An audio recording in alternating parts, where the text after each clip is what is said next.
You know, I pride myself on transparency.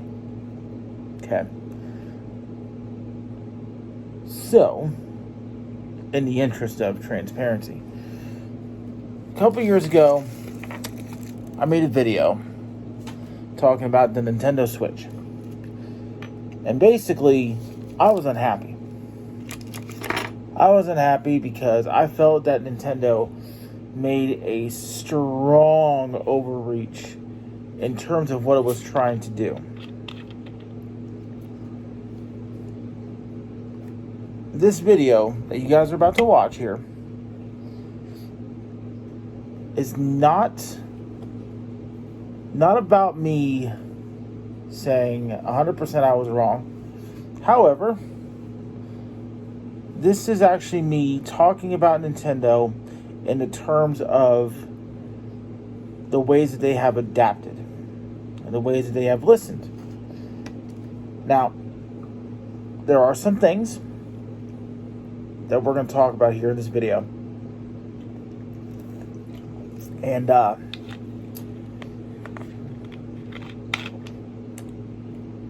what I'm going to say is still not going to be popular.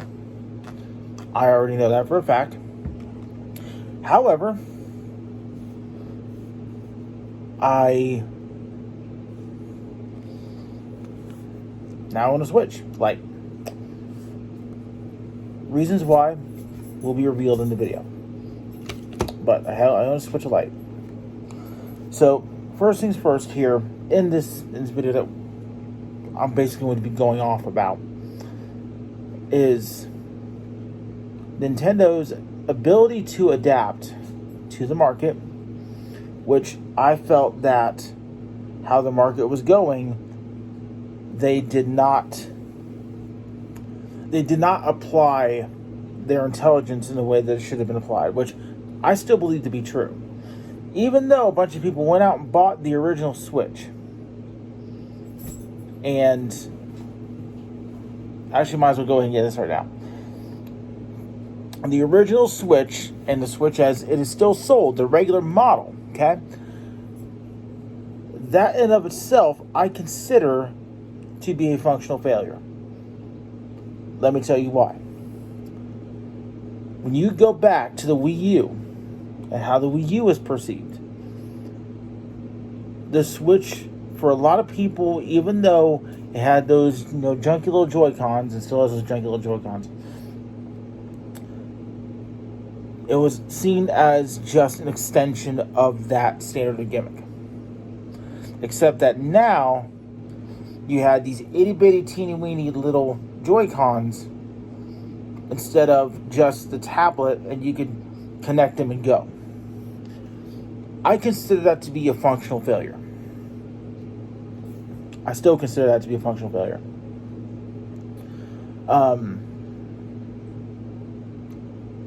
Now, in the way that I think that Nintendo adapted is this right here. In the original video that I did, I do believe, if my memory serves me correct, I actually haven't gone back and watched that video. I'm just kind of going off with the old brain piece here. I felt that the Switch, as a product, did not know what it was. This, the Switch Lite, knows exactly what it is. Okay? This right here is a handheld, which is what I felt Nintendo should have put their entire basket into, was handhelds, because this is what their bread and butter is. Something you can hold in your hands, not really put in your pocket per se, but this right here fits very well in the hand, and this right here is more functional, in my opinion, than a two-in-one, in the sense that I don't have to locate Joy-Cons for this. Pick up and go. I don't have to think about, oh crap, where's, how's my screen looking today after sitting in the dock? And that was a problem. So here we go. The Joy-Con drift. Some people had this in these, but from what I have seen, the Joy-Con drift issue is for the most part non-existent. This right here. So, all that said, why did I buy a Switch Lite? In no uncertain terms, the way I kind of saw purchasing this was that I could no longer play certain games I wanted to play mobile, so I had to move to this to be able to get a console quality on the go. Console quality. We'll talk about that. So, I have this stack of games here, minus one case. I'm not sure the other case went for some reason. But first is Vampire Wars, which is like an RTS. Pretty good game. I started out the other day. These first two are my wife's. Marvel Ultimate Alliance 3, Diablo 3 Eternal Edition. So I wanted to play Diablo, and I had been wanting to play Ultimate Alliance 3 for a while, hoping it would have gone to PS4, but it didn't, so I'm now playing my wife's copy of UA3. We're going to get back to this one here in a moment. Hot Pursuit Remastered. Good remaster, in my opinion. Street Fighter 30th Anniversary Collection. I like this a lot because it is a collection, literally, of like, 1, 2, 3, 4, 5, 6, 12 different Street Fighters. NBA 2K20. I basically got this one for free out of just kind of messing around at GameStop with a trade-in. So, we'll talk about this one. Persona 5 Strikers. Like this one a lot. I love the Persona franchise. So, this right here, welcome addition to my gaming. Mortal Kombat 11. I was really wanting to play this on mobile. I have Mortal Kombat 10 for my Vita. So this right here, just a natural upgrade. So this one right here, I'm not going to show you quite yet, because this one kind of pisses me off. But we'll get to this one. This one is no fault of Nintendo's. 2K20, NBA 2K20. This right here, I'll be honest with you guys. I was not expecting a very robust game with this. Because, of course, this is 2 years old. But I'll tell you what. What Switch lacks in console graphical ability, it does help out a little bit in the control department. I would like to see a little bit more standard controls, because basically when you're taking a look at the Switch, it's a screen with an Xbox controller. And most people are used to Xbox controllers and so on and so forth. So, I'm not faulting it for that. If anything, it's a standard thing now, and it's not that bad. I mean, you can't really say much against that. But the gameplay on here that I was expecting to be a little bit less than stellar, because the last time I played a mobile version of a 2K basketball game, I think it was like 2K17 on my Vita, and they kind of botched it. But from what I understand, and from what I looked here on the packaging and whatnot, this is actually pretty close to what I play on my PS4. So, this right here, I commend 2K for actually giving a damn and saying, you know what, people have been asking for a console quality mobile version of 2K, and this is what we get. So, I might end up getting 2K22 for NBA for the Switch, possibly. But this right here, thumbs up. One game that I did not get for the Switch, and doesn't exist either. And maybe it's a good thing that I don't have it. And it's going to kind of tie into this last one here that you haven't seen. As much as I absolutely freaking detest the fact that EA Sports year after year puts out these terrible, terrible football games, there's no Madden on the Switch. There isn't. Now, I have Madden 13 on my Vita, and it's a good game. Stripped, but it's good. So, why don't we have some sort of a football game on the Vita, or on Switch, sorry. We should have some sort of thing on here. So, that's the one thing for the Switch I think would kind of help out, is there are football players on Switch. People who are already playing these on PS4. I'm actually downloading FIFA 22, the preload. That's what you're seeing behind me in the blue screen. Speaking of, FIFA 21 Legacy Edition. Now, if you're saying Legacy Edition, how does that sound familiar? They did the exact same thing for basically every single edition of FIFA for the Vita. Now, on one hand, that kind of sucks that you're not getting these more robust playing events and whatnot for the Vita. Sorry, for the Switch. However, EA has improved in the legacy department. Here's why. Even though it is a legacy edition unit. Where's that? Yeah.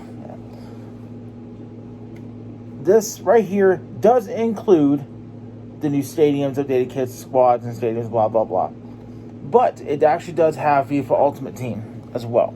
And as much as most of us hate the Ultimate Team thought process, and I'm on that list, it's on here.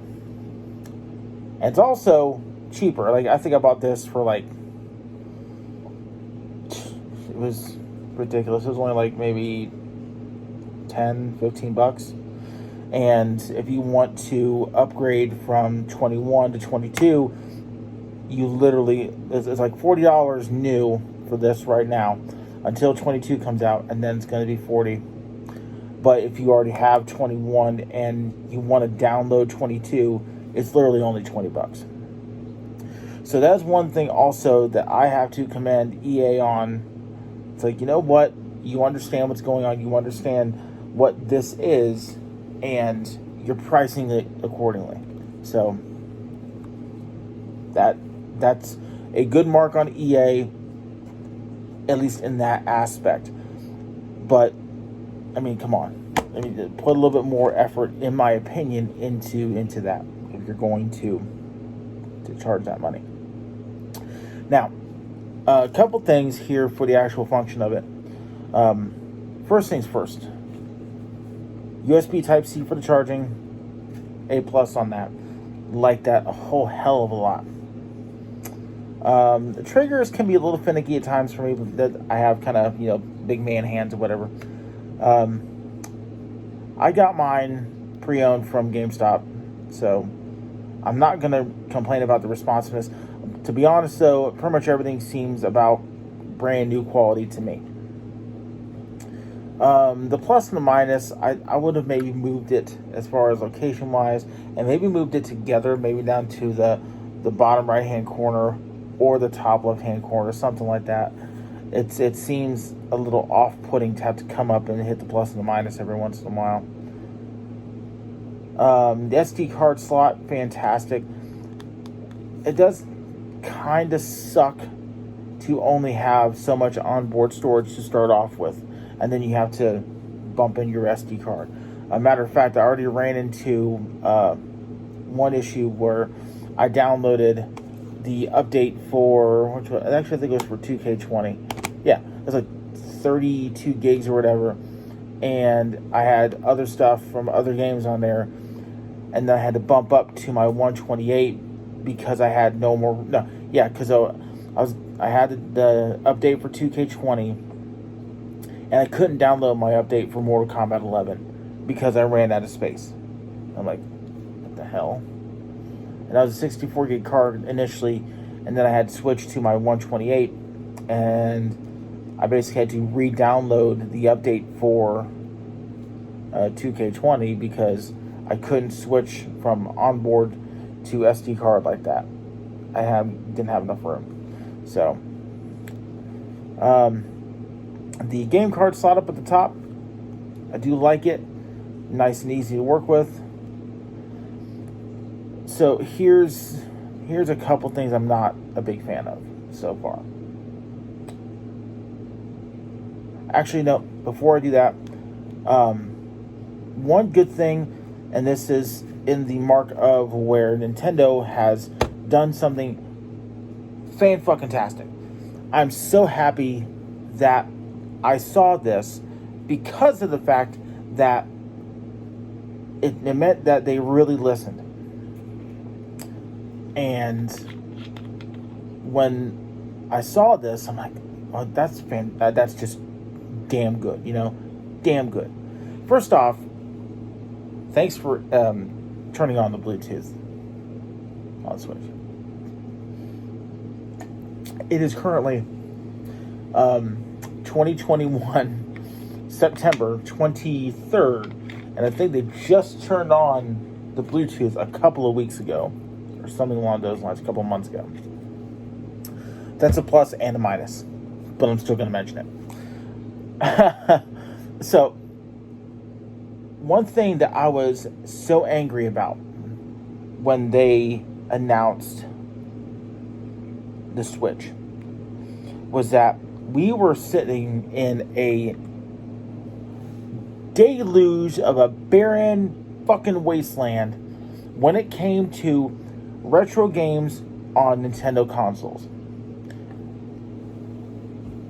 And the thing about it was that when you took a hard look at the past few generations of Nintendo consoles, there was no cohesion. Your Nintendo account did not go from Wii to Wii U to Switch to download the games you already paid for as far as retro, and they had to be re-released almost like a slug going across a salt lick. However, for the Switch, right now, if you join up with Nintendo's online subscription, you get a list of NES and SNES games to play. Just boom. And I'm hearing rumors that we might be seeing Game Boy and possibly N64 ports to the Switch. So that, I'll tell you what, that makes their online service worth it just like that. Not to mention the fact that it is also, I believe, cheaper than PlayStation and Xbox. But just if you're a retro kid, that right there is just worth the price of admission by itself. I'll tell you right now. I'm so happy that they listened and that they were willing to say, you know what, let's put our money where our mouth is, and let's just do it. I mean, this is the free money right there. Just based off of that. If you would have told me that I would pay, I think it's like $20 for 1 year of Nintendo Online.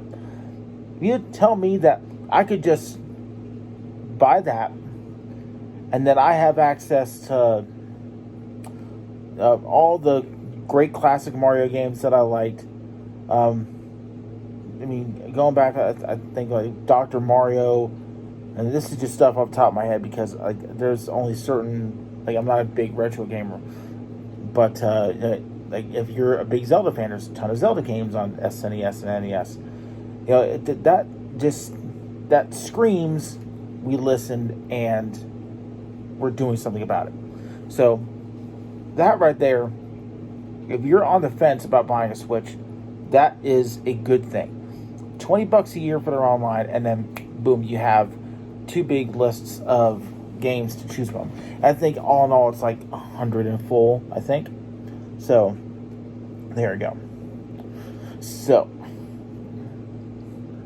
let's go to a couple that I'm not happy with. The onboard storage of I think it's like 32 gigs, and then you have to get more space. Come on, should have been at least 64 internal, and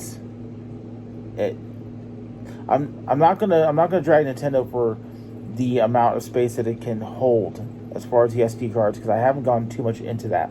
However, I would like to see high amounts, because just being me and starting off, I'm already like 60 some gigs into my 128 gig SD card, and I haven't even started Diablo 3 yet. I haven't even downloaded it yet. So there's that. Now, my wife's Switch, she's had for a couple of years, she's been having internet issues. So I'm thinking to myself, okay, well, this should be fairly easy.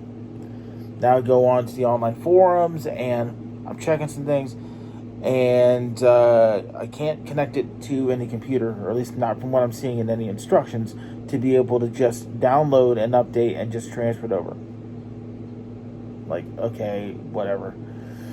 So it's like, well, you can do a wire connection. I'm like, okay, that's cool. So how do I do a wire connection? Oh, well, you need the adapter. I'm like, okay. So I go out and I get the $30 wired adapter. So I go to pick this up and whatnot, blah, blah, blah. I go to the back of it. It says, oh, internet to your router, and then the LAN adapter goes to your dock. I'm like, crap, we don't have a dock. And I'm like, wait a second, we have a Switch Lite. Will work on a dock. Guess what? Your Switch Lite does not work with a Nintendo Switch dock. There should be an option, okay? There should be some sort of a dock to where you can put your Switch Lite onto, even if it's a third-party dock, that still has the same functionality as your standard Switch dock. Even if you just want to go ahead and if it's a stand or whatever, maybe Hori makes it, but I couldn't find one on Best Buy, Walmart, or Amazon to be able to tell me if there's any freaking dock out there that would work with the LAN adapter. So, I had to, and I'm not even sure if this is going to work, by the way. Nintendo, feel free to get back at me on this. So I went out and I spent extra money for a USB Type-C to USB adapter to even attempt to make sure that this damn thing may or may not even work. I might have wasted $30 on this. And also, by the way, not that it's like the most important thing on this, but if this wired adapter doesn't work, hosed.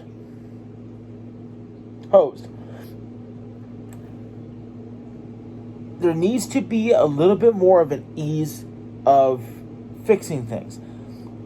The only thing that should have had to happen was, should have taken the Switch, plugged it into my computer, and been able to say, okay, can we run a diagnostic on this thing? Because I went through all the steps on Nintendo's forums to the point where now, by the way, I had to factory reset it, which, by the way, guess what happens? Your SD card with your games that you had to take out of your Switch now won't work with the Switch because it is factory reset. And to be able to have the SD card with the games that are connected to your Nintendo ID, you have to be able to have a Nintendo ID on your Switch. Guess what? You need internet service to connect to get your Nintendo ID up and running 100%. We don't have that now. So now my wife has time and time on games that she can't play at the moment until I get in a $9 adapter to maybe see if a $30 LAN adapter might work.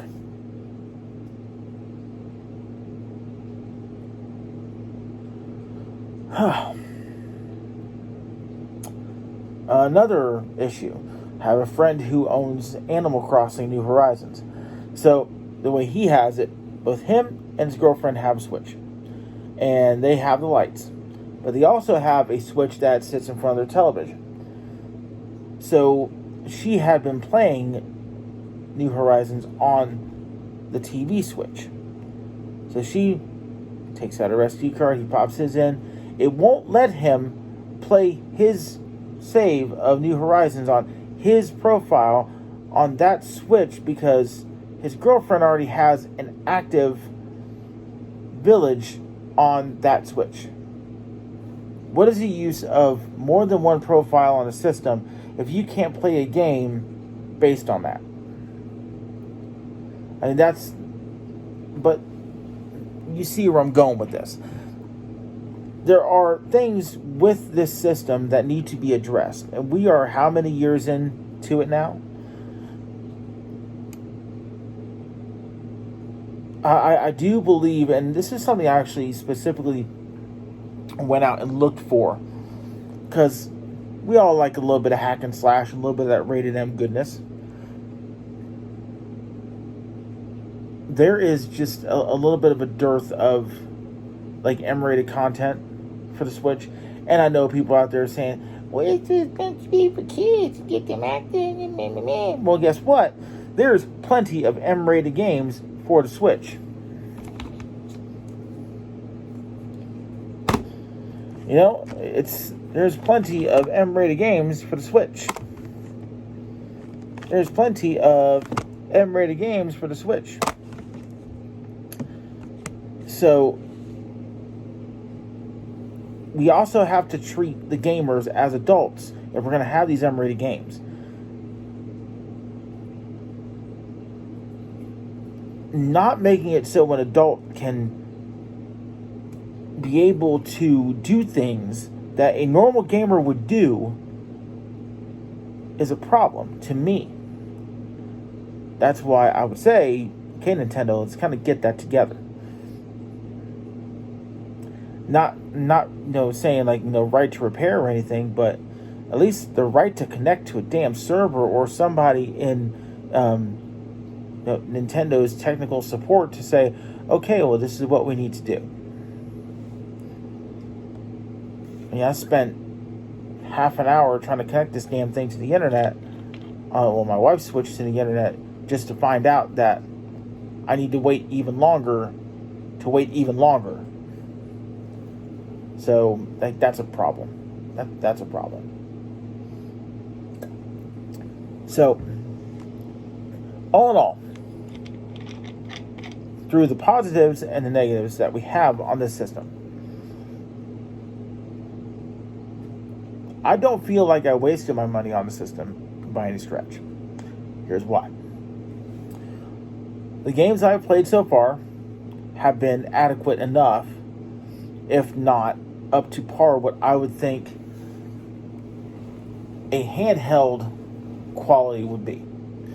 Console quality, I'd say maybe PS3 quality that would be what I would give it.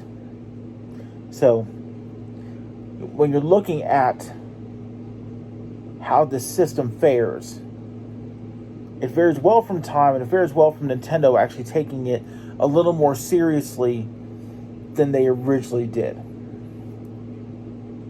Because if I'm being honest, and this is the way if I was Nintendo I would go, the Switch Pro that people keep talking about, I would love to have a Switch Pro that would actually be just a home console. That's part of the reason why I wouldn't advocate for having one of those dockable Switches, is because it needs to not have this identity crisis again. If you're going to have a handheld version of it, okay, make sure you have a home version and have a hardcore home version, and just package it. Actually, make it kind of look like how the Wii U looks, as far as, because you already have this, and honestly, if you want to go full circle, here's an idea for you. Have software downloadable into this, which turns this into a controller for the Switch Pro. Go that full 9. Why not?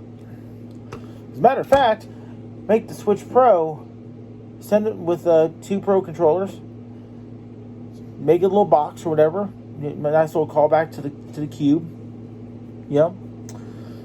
and have that workable with, well, not workable, but have like retro GameCube games downloadable to it.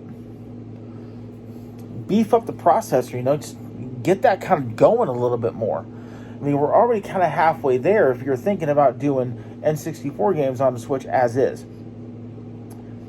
If you're going to go down this road, and this is a good road to go down, this is me giving Nintendo a passing grade for listening to the consumer and doing things that they originally would not have done. I have to commend them for that. Go, like, if you're already halfway there, just go to full 10. Just go to full 10. Simple as that. On that note, though, we need to have Nintendo take this more seriously as far as adapters go and ways to fix things. It's not like it's a complete failure, but kind of staring down the barrel of somebody saying to hell with it because you can't find a way to fix it. And for somebody who wants to give you money, I want my product to be able to be fixed, So the Switch was worth the price. I got mine for about $189.99 from GameStop. The game's, like I said, adequate enough. I would like to see a Madden game on Switch at one point. We already have FIFA, we already have NBA. You might as well make the damn trifecta. I haven't played any type of WWE game on this yet, but I've heard that it's even worse than the regular console versions. So, that might be something I might be begging off of for a hot minute. But then again, when I bought WWE 2K20, I bought it 6 months after it launched and all the bugs were fixed. So, maybe kind of hoping that the same would be possible for this. And then that would be even better, So, we'll see how Diablo goes. My wife likes Diablo 3 on it. That's pretty much the only game that we have currently that I haven't played yet. So, but so far, from what I've seen, it looks good. There's not a whole heck of a lot of upcoming games. There's supposed to be a Nintendo Direct today. We'll see if they pop anything that really kind of catches my eye. There is a couple other games that are coming out for the Switch that I'm kind of interested in. Nothing I can really name off the top of my head. However, there are a couple out there. My marker for owning a console is if I can think of at least 5 games that I want to play that I either can't find anywhere else or want to play a particular version on that is not available anywhere else. That's worth the price of entry. I have this here. So, let's see. So we got, counting Vampire Wars, was 1, 2, 3, 4, 5, 6, 7, 8, and 9. Not a bad start at all, especially including the NES and SNES libraries that come with your Nintendo Online subscription. If you get a Switch, get the online. But I will say that Nintendo has addressed a lot of the concerns I had and a lot of things that made me very angry in the original video. We still have a little bit of ways to go. I still think Nintendo has a little bit of an identity crisis that they have to address at some point. It has to happen. And I hope that the Switch Pro is that.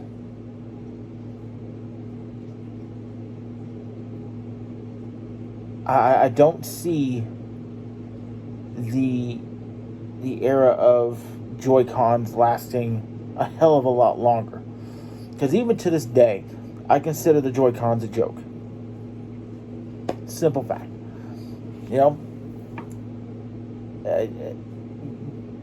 If I were to ever get a regular Switch, I would only purchase it with a Pro controller.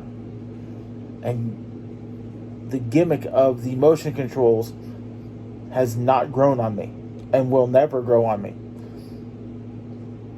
Period. It needs to go. I'm not about the motion controls. I'm not about the VR experiences. VR as it stands in gaming today is also a joke. Told you guys there's going to be things in this video you were not wanting or ready to hear. VR and motion controls are dead on arrival. You can play Beat Saber all you want. You are not telling me that Beat Saber, and Beat Saber's not for the Switch, but you get what I'm saying. Games like that are not specific gaming experiences. There is no way that you'll be able to convince me of spending out money to flail wildly in my living room, to reconfigure my living room, to do this around. No, just no. No. Not happening. And the same goes for the Switch controllers, the Joy-Cons. Not happening. Joy-Cons gotta go. If you're telling me that people are coming to your console to play things like Diablo, Marvel Ultimate Alliance 3, I think they just launched Skyrim not too long ago. And you're starting to skew more to a regular gamer. It's time to take these steps, is what I'm saying. Games like Diablo and Persona 5 and Skyrim point in a direction that Nintendo should be wanting to go further into, which is, of course, appealing to a more mature generation. Hell, I wouldn't be surprised to hear that Take-Two or Rockstar are working on Grand Theft Auto on the Switch. It worked on the PSP and it worked on the Vita. So, you can't tell me somebody walking around their house, laying in bed, wouldn't want to play Grand Theft Auto 5. Let's be honest. That if they put that on Switch, it would make bank.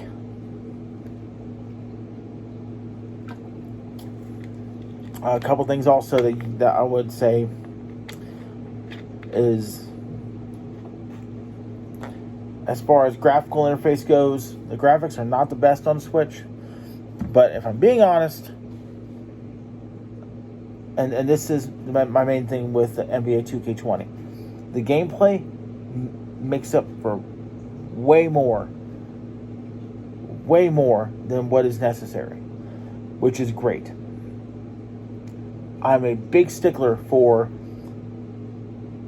if it doesn't look the best, does it play the best? And it does. It really does. Mortal Kombat, a little bit less so. It's a little bit of a softer image, in my opinion, on the light screen. However, they're not chinsing out on what needs to be done to make these games better. And I think 2K also realized that with WWE 2K20. From what I understand, that game was just rife with problems. So, let's hope they got that fixed up and done and over with. So, but this is going on 40 minutes. I hope you understand where I'm coming from here. I hope everybody understands the type of mentality of a gamer that I was coming from when I did the original video, and why I was so upset. And why, after all this time and all these years, I decided to pick up a Switch Lite and go for something a little bit different. And go for the games that I wanted to play.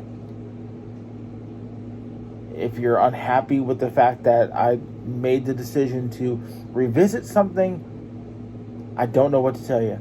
People grow up. I've grown up even more than when I went on that rage rant. You know, I thought that was going to be like a standard of my channel here, of doing nothing but fail rage videos. I've done some fail rage videos since then, but it's not something that I try to make a career out of. Oh, excuse me. But the people who are like, well, you're definitely wrong, you're going to be wrong, you got to think about that for a second. And you got to think about the fact that for somebody to look into something that has improved off of the anger and rage that he had against this product when it initially was announced, that says something. And it's not, doesn't just say that I was dead wrong, but what I was saying was the direction needs to improve, and it has. Whether this momentum even carries even further, I would like to see carry further, especially if we get a Switch Pro. But it's just, time will tell. I hope that it does. And if all the what was the word that I used to use? Nintendroids back then. If they want to claim victory, let them claim victory. If they want to think I'm just kind of tucking tail, and after a almost 42-minute video now, explaining the pros and cons and ups and downs, can't really stop you, right? So, if you made it this far, ladies and gentlemen, I want to thank you very much for watching. Feel free to check me out on Twitter at Aphrodite's Crush, Instagram, and also TikTok as Aphrodite's Crush. And feel free to check out my Columbus Crew supporter group, Shawshank SC, on Twitter at Shawshank SC. I smack talk a lot more on there these days than on my regular Twitter account. So, with that said, I want to thank everybody out there for watching, and we'll see you next time, ladies and gentlemen. Peace out, everybody.